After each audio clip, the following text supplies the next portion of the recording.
দেশের বিভিন্ন স্থানে সভা সমাবেশ ও মানববন্ধন সহ আরও ঘটনা নিয়ে সাথে থাকছেন সাকিব আল হাসান।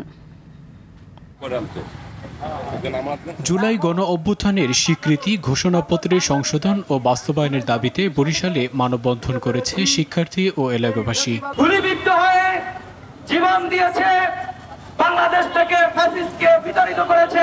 কুমিল্লার ব্রাহ্মণপাড়া সীমান্ত এলাকায় অভিযান চালিয়ে অর্ধ কোটি টাকা বেশি মূল্যের ভারতীয় মালামাল জব্দ করেছে বিজিবি।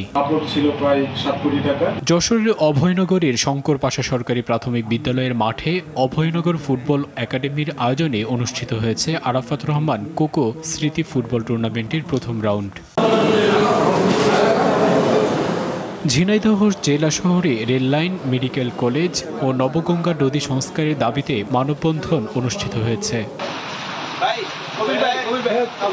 জাতীয় নির্বাচনকে সামনে রেখে এলাকাবাসীর সাথে মতবিনিময় করেছেন ব্রাহ্মণবাড়িয়া 4 আসনের বিএনপির মনোনয়ন প্রত্যাশী আলহাজ কবির আহমেদ ভূঁইয়া। নারায়ণগঞ্জের রূপগঞ্জে বাংলাদেশ জাতীয়তাবাদী স্বেচ্ছাসেবক দলের কর্মী সভা অনুষ্ঠিত হয়েছে। আগামী জাতীয় সংসদ নির্বাচনকে সামনে রেখে পটুয়াখালীর রাঙ্গামাটিতে নির্বাচনী গণসমাবেশ করেছে ইসলামী আন্দোলন বাংলাদেশ। সন্ত্রাস, চাঁদাবাজ ও দুর্নীতিমুক্ত বাংলাদেশ নির্মাণে কুষ্টিয়ার দৌলতপুর ও নওগাঁয় তারেক রহমানের রাষ্ট্র কাঠামো মেরামতে 31 দফা বাস্তবায়নের দাবিতে লিফলেট বিতরণ করা হয়েছে।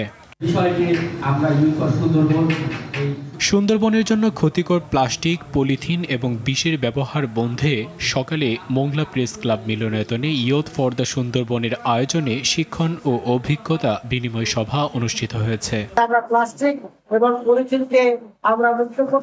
কিশোরগঞ্জে চিকিৎসা ব্যবস্থার উন্নয়নে শহীদ সৈয়দ নজরুল ইসলাম মেডিকেল কলেজ ও হাসপাতালে চিকিৎসক, কর্মকর্তা, কর্মচারী ও ছাত্রছাত্রীদের সাথে মতবিনিময় সভা অনুষ্ঠিত হয়েছে।